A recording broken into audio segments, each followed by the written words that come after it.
Hello, bright, beautiful soul friends. I am here having a picnic with my parts of consciousness. We just went to a mixed martial arts dance class for the first time. And oh my goodness, I have never felt those sensations in my body before. Every day is made new.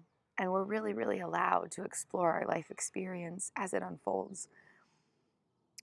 The duality of experiential sensations is where the mind gets tripped up and can often abandon the spirit of who we truly are. So we are spirit in the core of our nature. We are pure love, light, consciousness, essence. Okay. Our physicality is an aspect of experience, but our experience is not who we are. So it's really, really important to tap in to this conscious presence of befriending the consciousness that carries us to discover who we truly are. Because we are not the duality and we are not the physical body. Those are parts of experience. And so during this exercise, the first half was like, oh my goodness, this is awesome. This is fun. I'm getting pumped up, And then the second half was like excruciating. My body was screaming, get me out of here. I don't want to do this. The mind was saying, get me out of here. I can't do this. And in that moment, there's a choice. Do I listen to the experience and let it make decisions for me? Or do I decide that the sensations have nothing to do with who I am and I have power to consciously respond? I have power in my conscious response. And so redirecting my mind, creating space for it to be this very intentional release of energy, to be this very intentional presence, to be this very conscious redirection of energy, to be this very intentional muscular engagement when my muscles were telling me, I'm tapped out, stop moving me, please.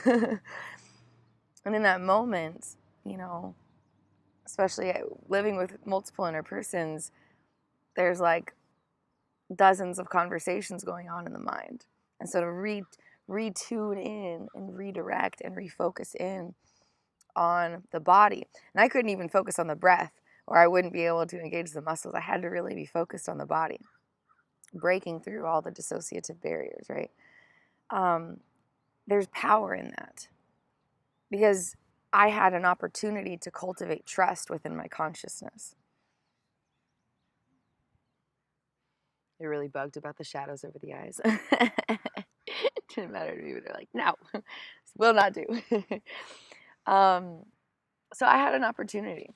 I had an opportunity to cultivate trust within my consciousness. I had an opportunity to cultivate confidence in my with my consciousness. I had an opportunity to be a better friend to my body by believing in my body when my body was not in a complete place of self-belief. I had an opportunity to tell a new story about what I'm capable of and what I want. Because the story before was, I can't and I don't want to. And exercise is just one of many examples of where that story applies, right? I can't move my body. I can't exercise. I can't work myself to a sweat without dissociating. And I don't want to. I don't care about my muscles. That was the story before, And of course, that was just a dissociative barrier. It was a belief that was protecting me from confronting the dissociation because the dissociation was protecting me from 22 years of intensive traumas, really deep traumas. And so to show up and say, hey, I love you, body. I hear you. I believe in you, though. I want to help you tell a different story than what you're experiencing right now. I want to help you write a new page of your book that you never thought was possible. And I can't do that if I agree with everything you say. So I hear you. I hear you, and I have compassion for you. I know you're tired. I know you're scared, right? I know there's alarm bells going off on every level and every layer of the consciousness saying, get me out of here. Like, I understand that that's your reality right now. But that's not the only reality that you're capable of experiencing. And you are worthy of experiencing a more dynamic reality. You are worthy of strengthening. You are worthy of pushing through barriers. You are worthy of challenging yourself and proving that you can do anything you set your mind to. You are worthy of rising up into the strength that you never knew you had. And so to redirect the energy, to respond to my parts in my mind, to reground myself in my true identity, which is just a pure vibration of love. The human stuff, it's a part of the experience. It's not my identity. So to ground myself in who I am, to do the mental work of unblending from parts, which is attuning to them, hearing them, seeing them, being a separate sense of self so that they can be observed and consciously responded to rather than everyone getting tied up into the same sense of identity. And from there redirecting the muscular engagement of my body, all simultaneously while being completely exhausted and in this group class of dozens of people doing this really active mixed martial arts dance thing for a full hour, and so we all have power, and the duality is only there to teach us. It's not there to hurt us, which is what it can feel like. Like, oh my goodness, I came here and I just wanted to get in my body and now I feel like I'm suffering. You know what I mean? Like, it's all perspective. And so if I had agreed with everything my body was saying, if I had stayed blended, if I had ran out the first time I wanted to after, midway through the class, literally 30 minutes in, I was like, that's it, I'm done, is what my brain and my body were saying, then I would have been creating suffering because I would be agreeing that the duality is who I am. That the contrast of the experience where things went from being really enjoyable to really, really tough, that's who I am. My timer, I'm icing my twisted ankle. We did all this on a twisted ankle. And so we all have a choice in every moment of every day. And I'm not saying it's easy, but it's worth it and it's there. You know what I mean? Like it exists. The choice is always there. And it's always worth it to consciously be present with that choice. Like, consciously being present with that choice is everything. Because if we're not consciously there with that choice, then the choices are automatic. And when the choices are automatic, we're powerless, right? We're powerless. If the choices are automatic, we're powerless. Absolutely powerless. So being present with the conscious opportunity, being consciously present with the opportunity to choose our response gives us power. And so what's happening in our brain there, and I was so fascinated to discover this, unconscious, implicit, approach avoidance, procedural memories at the basis of our brainstem and thalamus, which is like way back in our brain, like way back there, not like up here where we think, I'm using my brain, it's like way tucked back there. Those memories, and we'll talk about what those memories are here in a second. Those memories are actually creating, dictating, impacting, molding, shaping, formulating 80% of our unfolding decision making. If I decide to reach for a certain kind of snack, 8 out of 10 markers of what decided for that extension of my hand towards food that I then, devoured, came from an unconscious place of memories. It had nothing to do with me actually choosing it. Only 2 out of 10 markers with me actually deciding, like 2%. Not 2%. 2 over 10. 20%. Numbers. And so the vast majority of our decision making doesn't come from what we're trying to consciously do. And it's important to be aware of that because otherwise we don't have full power because we think that all of our decisions coming from here. But when we can realize that the way that we go about making these decisions comes from a place of unconsciousness, we can give more pause to things, create more space to explore rather than assuming that we're making a conscious decision, because the way that we go about making a conscious decision is limited from the get-go, because our unconscious memory storage banks are doing most of the talking. So it's important to be aware of that. So what are these implicit approach avoidance procedural memories in the unconscious brain? Okay, so growing up, the baseline of consciousness is developed through the neurophysiological applications of consciousness, has to do with approach and avoidance. How to approach nourishment and retract when there isn't safety to do that. And so it's all this approach avoidance. You reach out for a cookie and your mom says no, you can't have that. Shoos your hand away or moves the cookie. Your brain is learning how to interact with the environment through those situations. And so all of the different experiences we have during early childhood get stored in our brainstem and thalamus as implicit approach avoidance procedural memories. So procedural means there's a procedure to it. Like, it's this program. It's not just like, oh, I remember that time I went for a walk. That's a different kind of memory. These are procedural memories. They're programs. How do you proceed through something? It's this automated, there's a step-by-step thing. And so, if I see a dog, my automatic response to that stimulus is dependent on these memories I have in my unconsciousness. Did I get bit by a dog when I was a kid, and seeing a dog can send an alarm where I'm supposed to avoid? Or did I have a pet dog and we cuddled every night, and seeing the dog makes me want to approach the dog? Approach avoidance. All the memories tucked away back there have to do with that. And at the end of the day, the beginning of the day too, all decisions are approach avoidance.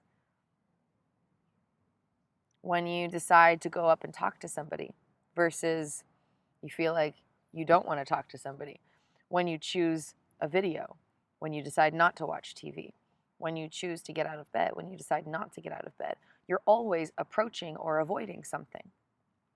All decisions come down to approach avoidance. And these memories that we have from early childhood are creating 80% of our decisions in general. And all decisions have to do with approach avoidance, so it's relevant for every type of decision. Big, small, you name it, any kind of decision. From what to eat to what job to have, big, small, day-to-day, long-term, all of it. And so implicit approach avoidance procedural memory. So we talked about approach avoidance, we talked about procedural. Let's go to the implicit. Implicit memories are those backdrop unconscious memories. We don't consciously know about it. If I see a dog, my unconsciousness is having these sensations based on these memories rather than my mind directly perceiving the memory. Okay, does that make sense? So if I see a dog and I might feel a gut reaction to approach or avoid, I'm not remembering the memory that's creating that feeling. I'm just feeling the feeling. But my unconsciousness, my unconscious brain in my body is directly perceiving the memories related to that. And so we perceive implicit memories, implicit anything, through sensations rather than through conscious thought. So an explicit memory would be, I really enjoyed walking my dog. It was a sunny day, and we went through the grass, and I held the leash, and I got to pet him, and we ran around.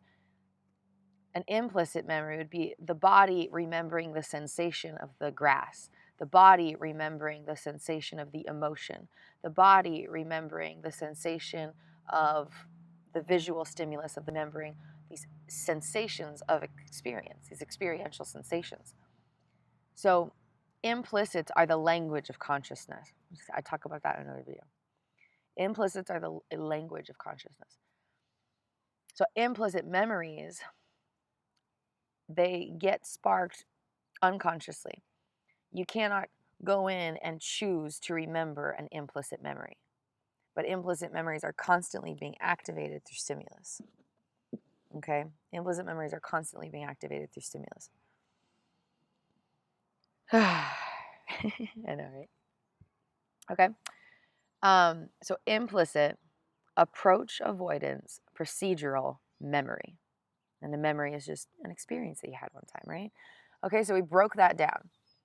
At the basis of our brain, at the basis of our decision making, 80% of our decision making comes from these implicit approach avoidance procedural memories. And they live in the background of our brain, okay? The very back, hind part of it, in the brainstem and thalamus. And I'm citing Peter Levine. In one of his books, he talks about this. So in day-to-day affairs, when we're going about our life and trying to reclaim our power, it's really important to create space to challenge the automated perceptions.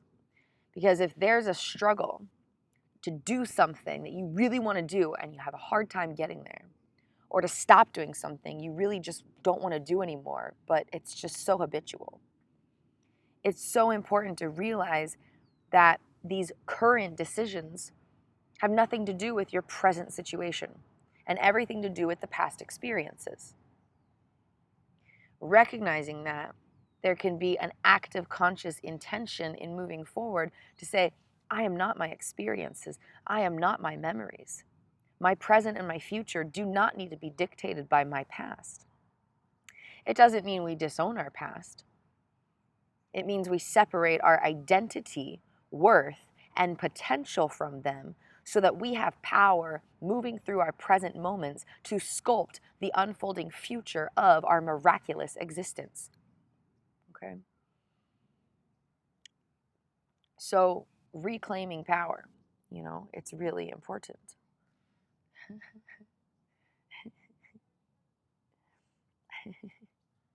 I know, right? So we are not our experiences. We always have power moving through our unfolding experiential sensations. How do we do that? Okay, so we've taken the steps. We say, okay, I have power. The way that I naturally go about making decisions has nothing to do with the present moment and everything to do with my past experiences that are stored in my unconscious memory banks. I am not my experiences. And my experiences, my memories, my impulses, my urges, they have nothing to do with my identity, worth, or potential. Okay, so you recognize those three things. Now what? You know what I mean? Like, you have the knowledge, you have the awareness, you have the willpower, you have the determination. You say, okay, this is what's up. I'm worthy of my power. How the heck do I get to it, right? So it's a practice. There's 10 attributes of personal power. Presence, playfulness, peace, patience, perseverance, potential, pride, planting seeds, practice, and playfulness. Did I already say that one? Good test of my working memory. Presence, peace, patience, practice, pride, playfulness, planting seeds, perseverance. There's 10 of them, and you can explore this in detail. I have a blog article about it. If you go to my website and click the little blog button, it's my recent one here in February 2020. So personal power, there's 10 attributes to it. And practice is one of them. And presence is another. Peace, patience, playfulness, perseverance, potential, pride, planting seeds. By tapping into these energies, we can grow our cognitive capacities of consciousness and expand the depth of the power that we have access to in every unfolding moment. So right now, maybe the power is 0%, right? There hasn't been practice. You get pretty frustrated with yourself, pretty heavy and, hard with things. There's not this lightness, this playfulness. There's a lot of turmoil and chaos. There's not much peace. The focus is on what is, not what could be. There's this discouragement and doubt, and it's hard to persevere. You don't take much pride in who you are. You expect or you want the progress, but practice isn't it's not a daily habit, and you have a hard time being present. Your mind is constantly in the past or in the future. It's hard to get grounded in the body. It's hard to just fully be right here, right now, fully absorbed in what presently is within the moments, not even in the days or weeks, but with the individual moments, you know? And I get it. I was totally there. I was exactly there just a few years ago. Just a few years ago. I had a hard time, being present. I was always so scattered, And there were obviously like days that were better than other. Sometimes I was really good at being playful, But overall, these were not attributes that naturally occurred in my consciousness. They happened on the good days, right? They didn't happen consistently, regardless of circumstance. So find your starting point. You're allowed to start with 0% power. Like, you're allowed to feel completely powerless and say, I'm going to start right here. I'm going to start right here, right now, just as I am, practicing these attributes of personal power, because I believe in myself and I believe in my worthiness, and I really want something to change for the better. And I'm really tired of just sitting on the sidelines waiting for life to bring me that change. I'm really tired of sitting on the sidelines expecting someone else to step in and create change for me. I'm really tired of feeling powerless. I'm really fed up with this experience, and I really want something new and different and something that's a little better. So you can start where you are. You can start at 0%. You can start at a place where you don't have contact with any of these attributes. Like exactly who you are. You're allowed to be exactly where you are. There's nothing wrong with where you are. There's nothing wrong with who you are. There's nothing wrong with how you're experiencing life. There's nothing wrong with who you are. Nothing. There's nothing wrong with it. You're allowed to be exactly who you are. You're allowed to be exactly where you are. And you're allowed to start where you are and set an intention for the direction that you desire to go in. You don't even need to pick a destination. Just pick a direction. I want to go in the direction of power. I want to go in the direction of power, Be light. Be playful. Be patient. Be present. Dare to persevere. Dare to take pride in yourself. It's a practice, okay? So we recognize that we want power. We recognize that the way that we go about our decisions comes from memories and not present moment stuff. And we recognize that our identity is not defined by our experiences, our memories, our decision making, our present course of being or whatever. We start practicing, okay? We start practicing. Practice presence. Practice peace. Practice patience. It doesn't mean you're always going to be patient, but it means you start to bring awareness to the impatience and take a deep breath and redirect. The core of personal power is conscious focus of energetic direction through intention and attention. Okay? The core of personal power is the conscious energetic harnessing of intention and attention. So in every moment of every day, our intention and attention are going somewhere.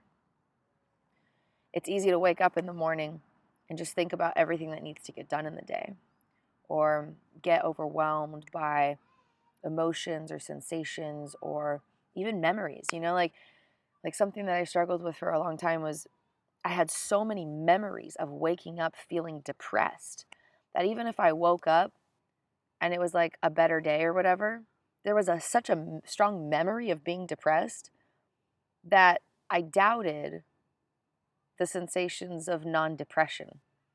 And I was like, like on edge, like waiting for it to hit so much that it hit because I was thinking about it, like unconsciously.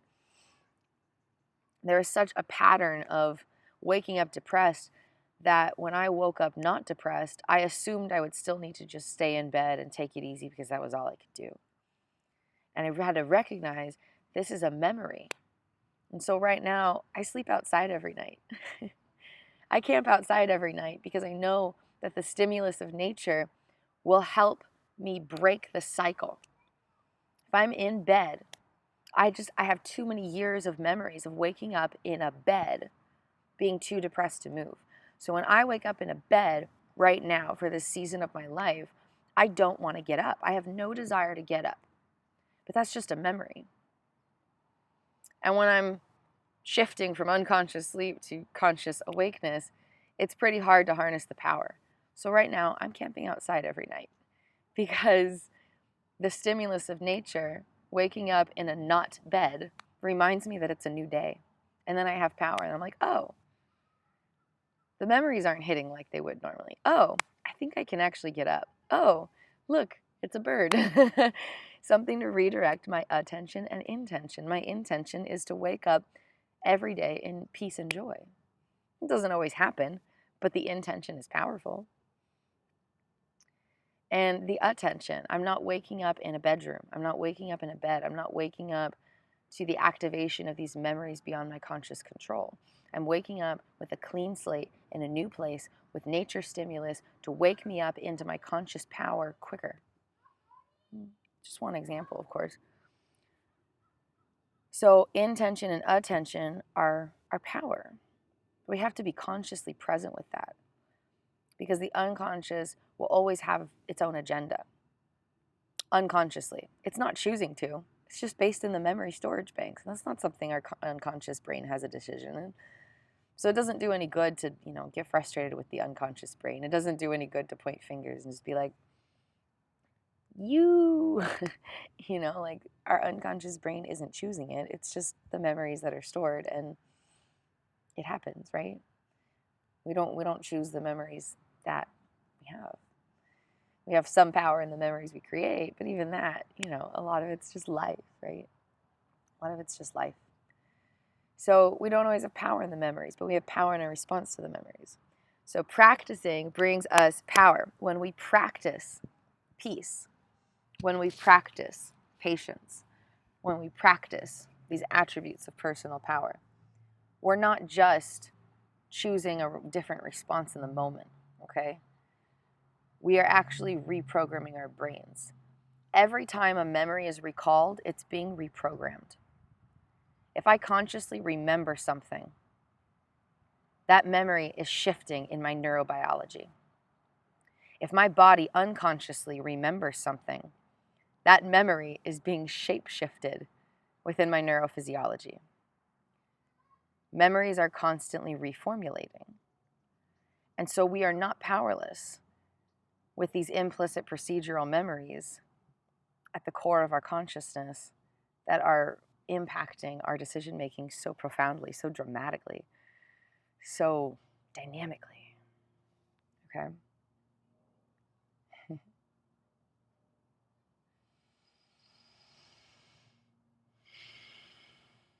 We are not powerless.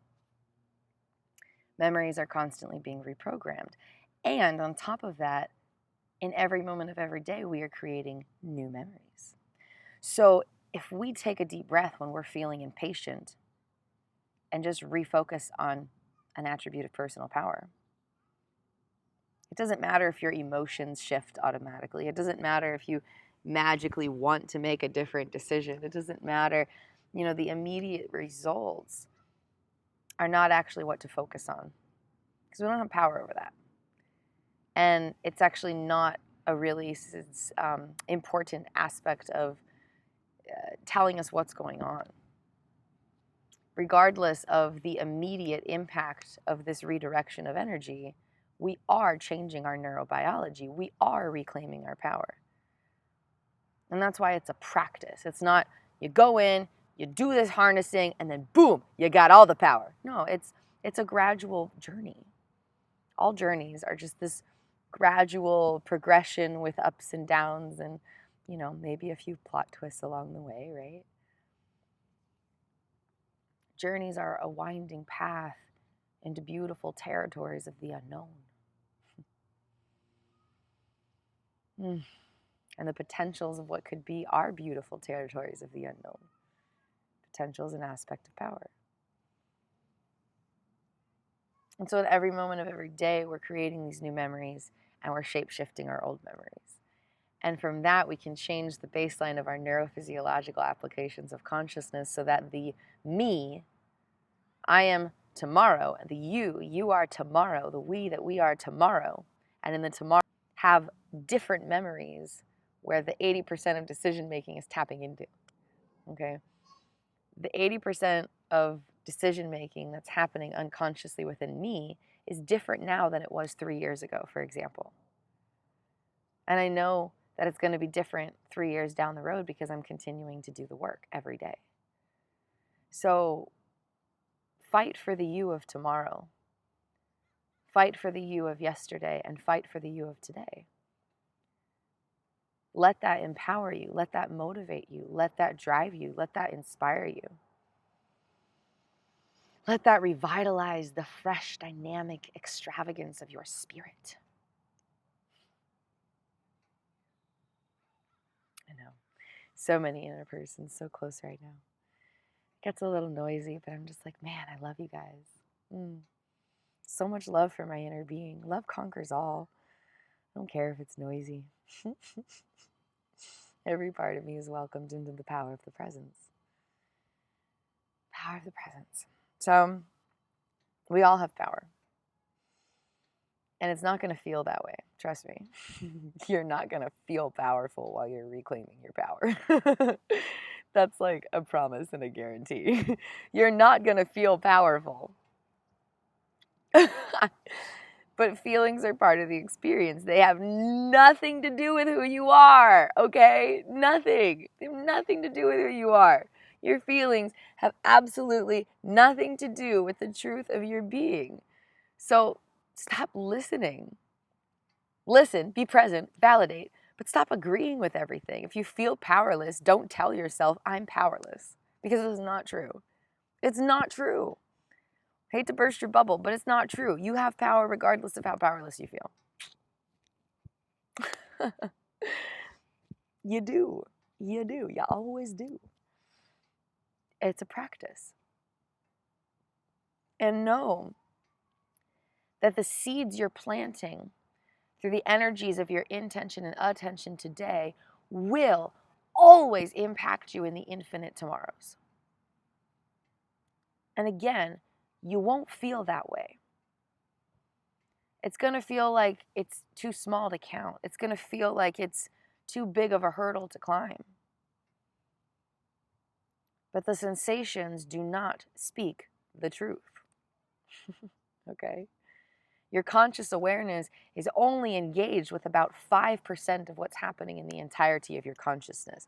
So while you're up there in that 5% being like, oh crap, I don't think this is working. I don't think I'm growing my power, you guys. The 95% that you don't know about is like, oh my God, so much power. Ah! And it's going to take some time for you to recognize that. But I promise that's what's going on.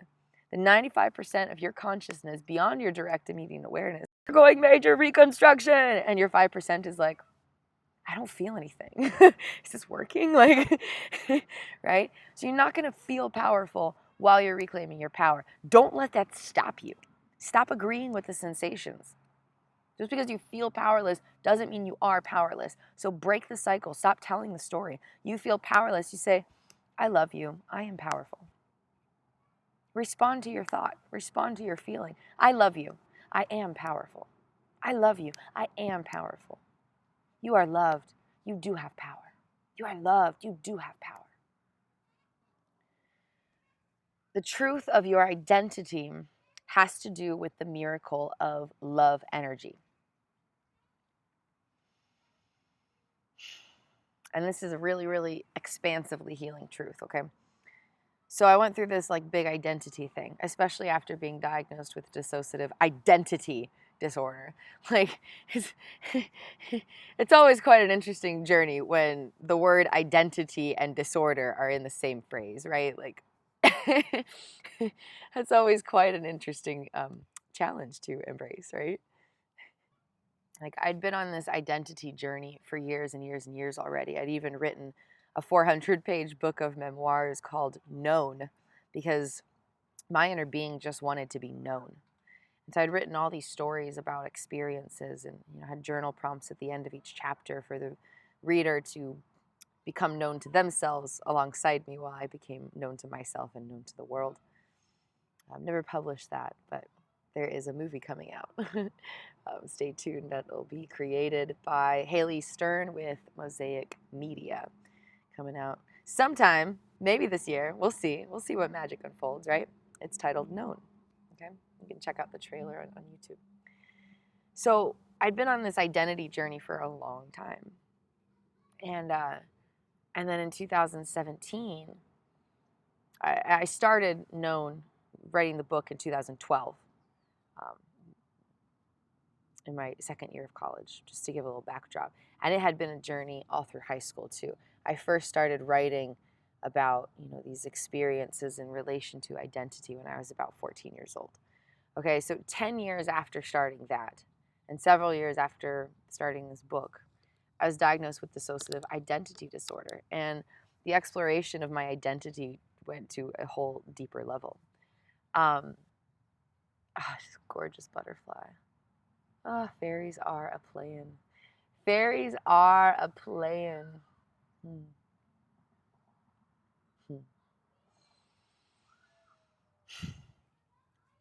So, 3 years ago, diagnosed with dissociative identity disorder. Opened up a whole new aspect of the journey. A couple years in, I realized I am not my experiences. I'm not the things I do. I'm not the feelings I feel. I'm not the emotions I sense. I'm not the thoughts I have. I'm not my background. I'm not my education. I'm not my job. I'm not my family. I'm not my friends. I'm not defined by, my financial status. And so all of these things had been stripped from what I had perceived as my identity.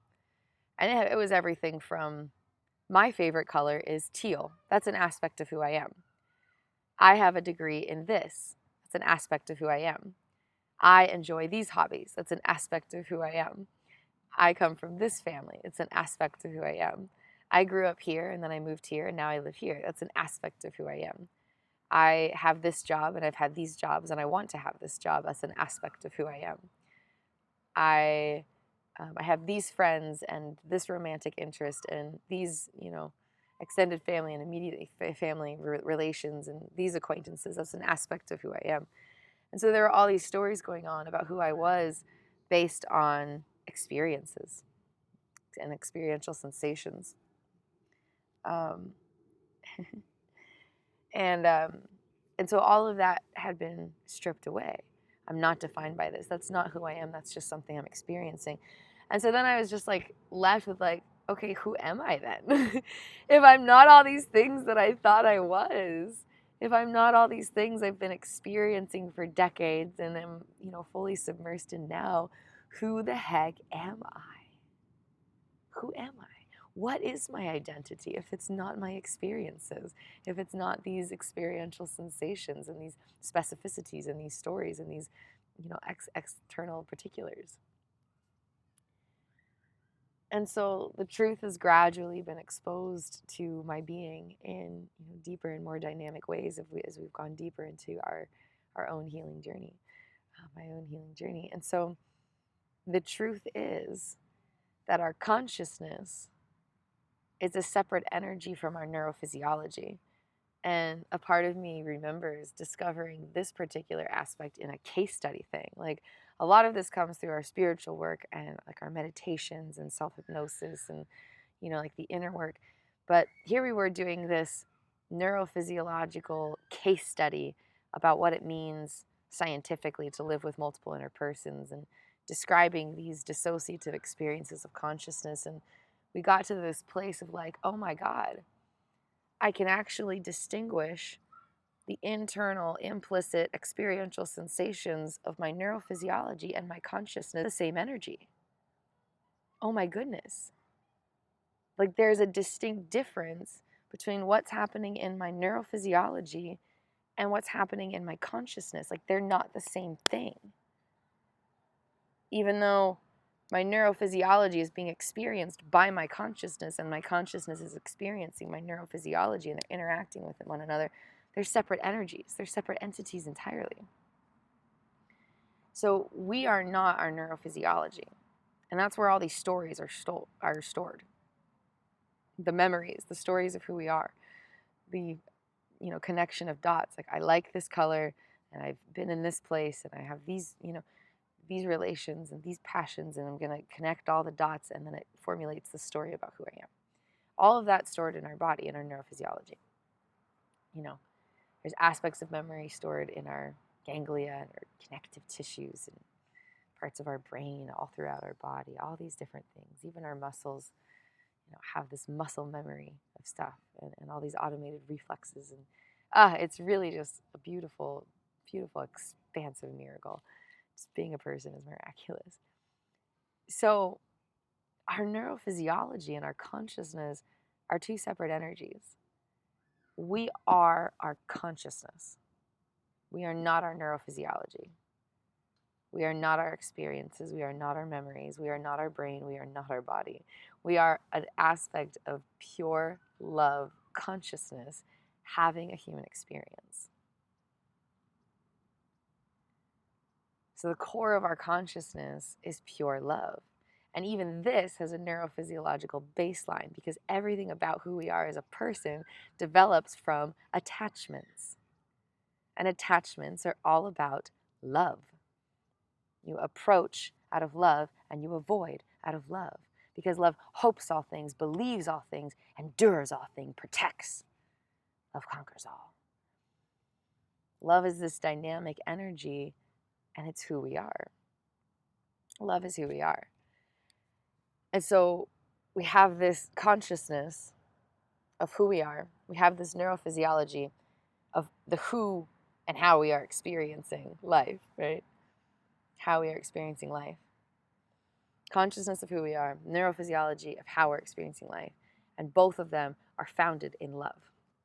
Our neurophysiology is founded in love because the entirety of our being develops through attachments, which is all about love, looking for love, being love, observing love, creating love, protecting love, embodying love, caring for love. And then our consciousness is this vibrational essence of pure love. And so our consciousness and our neurophysiology are these two separate energetic components, and even still, they are both founded in love. Love is who you are. Love is who you are. And so if you're having a worry, if you're having a doubt, if you're having a fear, if you're having a self-critical thought, if you're having a judgment, you can recognize that and be like, wait, but that's not love. So it's probably not who I am, since I'm love. And then you can just turn to that thought and just be like, I love you. And not really give it any power over you. And again, this is a practice. Practice is our power. Because these thoughts are strong. They've been going for a long time. These programs have been running for a long time, right? So it takes practice. The brain isn't going to magically rewire itself overnight. We got to put in the energetic effort to help it grow, help it heal, help it transform, help it evolve, and transcend its own self.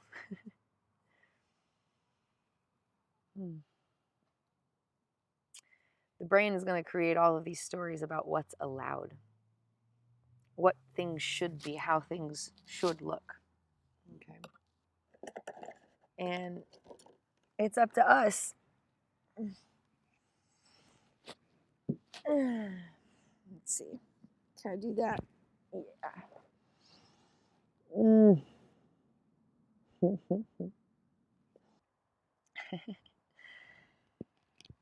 It's up to us. It's up to us to step in, choose our power, choose to harness our conscious power, choose to be love, light, and miracles, choose to redirect, choose to tell a new story, choose to claim the story of who we are in our being. We always have power in every given moment. Where we place our intention and attention directs the energy that wires our brain and body moving forward, transforming the implicit approach avoidance procedural memories residing within the core of our consciousness through our neurophysiology that impact 80% of our decision making. We create new memories every day. Every day, memories are being transformed that already exist. How we respond to ourselves matters more than we know. And when we know that we are not our experiences and that we always have power, we can transform the manner in which we show up for ourselves, the manner in which we respond to ourselves.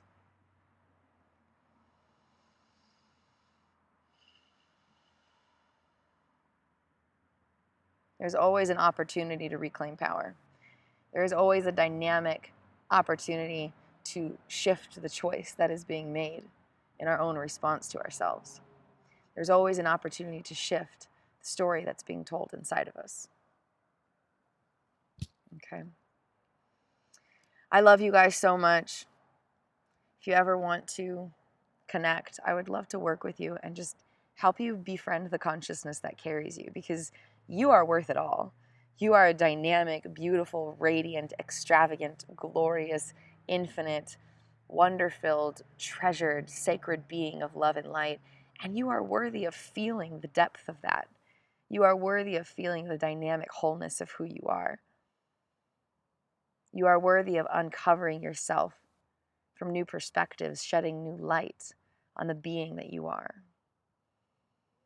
You are dynamically allowed to transform the life you are experiencing through the miraculous consciousness that carries you. And you're worth it.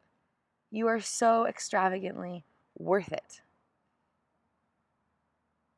You're worth investing in. You're worthy of healing.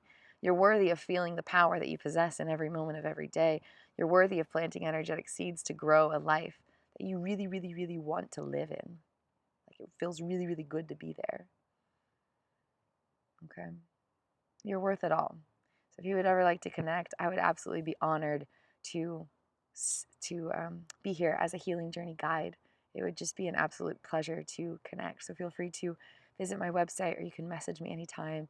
It would just be such a blessed opportunity to share that sacred healing time with you. Thank you for joining me. This beautiful, beautiful day.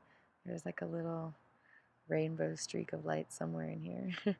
There it is. Thank you so much for joining me. I hope you have such a beautiful and blessed day. Every day is made new. Every moment is new. And we're allowed to create a life that we want to live in. No matter the automated stuff going on here, it's going to take some time. It's going to take some work. You're not going to feel powerful while you're growing your power. But the fruits of that life are so worth it, friends. The fruits of that life are so worth it. So worth it. I love you so much, and I hope you have such a beautiful and blessed day. I'll see you next time. Thanks for joining Conversations with Kristin with my consciousness consulting services. Mwah. I love you.